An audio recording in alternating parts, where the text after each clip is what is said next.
تو یہ جو گرل فرینڈ بوائے فرینڈ اور یہ جو زانی ہے نا, جو لڑکیوں کے ٹھرکی ہوتے ہیں, نکاح کرنے سے ٹھرک ختم ہوتی ہے, بڑھتی نہیں ہے, یہ ذہن میں رکھو.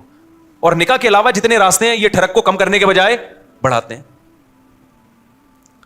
تو ان کو تو زندگی بھر گئی قابل ترس ہے میرے بھائی. یا نائٹ آپ کیونکہ جاتے نہیں تو آپ کو پہلی دفعہ میں لگے گا یار کیسی رنگینیاں ہیں یار, ناچ رہے ہیں, گا رہے ہیں, پی رہے ہیں, او یار یہ انجوائے. اور ہم یہاں جمعے کی تقریر سن رہے ہیں مفتی صاحب, اصل انجوائے تو وہ کر رہے ہیں, وہ تھوڑی دیر کا انجوائے کر رہا ہے, اور اگلی دفعہ میں اس کو یہ مزہ نہیں آئے گا جو پہلی دفعہ میں آیا. تیسری دفعہ میں بور ہو جائے گا, بولے کیا ہے یار وہی گانا, صحیح ہے نا, کوئی نیا لے کر آؤ. اب مائیکل جیکسن کتنے گانے روزانہ لے کر آئے بھائی, کتنی چیزیں لائے گا, اتنے گانے تھوڑی بنتے ہیں روز.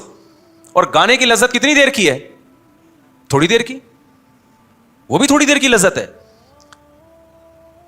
اسی لیے قرآن نے کیا کہا ہے, من اعرض عن ذکری, جو میری یاد سے اعراض کرے گا تو سب سے پہلا عذاب تو دنیا میں آئے گا. فإن له معیشۃ ضنکا, اللہ کہتے ہیں اس کی زندگی کو تنگ کر دوں گا میں.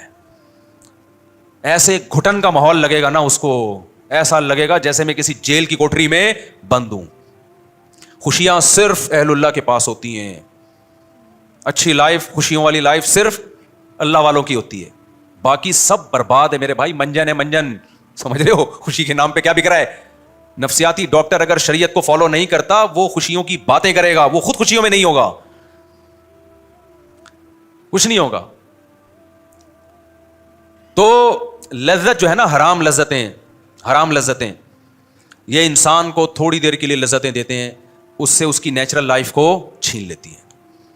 اب حرام خور جو لوگ ہیں نا, منہ کالا کرتے رہتے ہیں گرل فرینڈ, ان کی شادی کے بعد کی زندگی میں وہ لذت ہی نہیں ہے, کیونکہ 20 عورتیں جس نے منہ کالا کیا ہو اس کو بیوی اچھی لگے گی.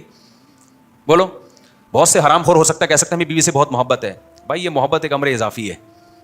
ہو سکتا ہے آپ کے دوست سے آپ کو زیادہ محبت ہو, جتنا آپ کا دوست اپنی بیوی سے محبت کرتا ہے اس کی نسبت زیادہ ہو, لیکن آپ نے تو کو اندازہ ہی نہیں ہے کہ اللہ نے گھر میں محبت کتنی رکھی ہے میاں بیوی میں, ماں باپ اور اولاد میں, اولاد اور ماں باپ میں.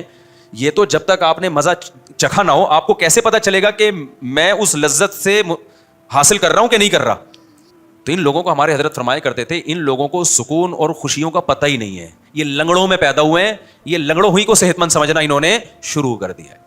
ایک آدمی بتاؤ پیدا ہی لنگڑوں میں ہوا, ایک ٹانگ تھی اس کی, اور اس علاقے میں سب ایک ٹانگ ہی تھی, ایک والی تھی نہیں ٹانگ. اب وہ ایک ہی ٹانگ پہ ساری زندگی بیساکھی کے ساتھ گھومتے تھے, تو اپنے آپ کو معذور سمجھیں گے, کہیں گے بھائی ہم معذور کہاں ہیں. انہیں کہا جائے گا تم 2 ٹانگوں والے چلتے پھرتے دوڑتے دیکھو تو تمہیں پتہ چلے گا کہ تم معذور ہو.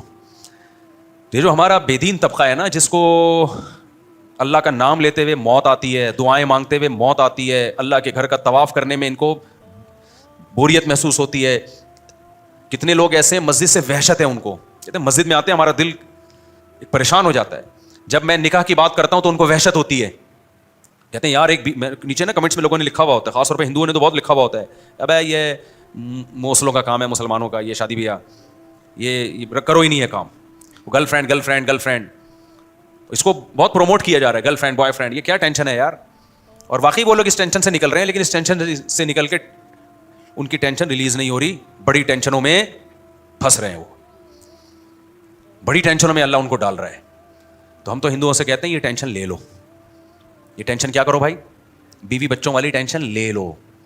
تو وقتی ٹینشن ہوگی لیکن یہ ٹینشن آپ کو بہت بڑی بڑی ٹینشنوں سے بچائے گی.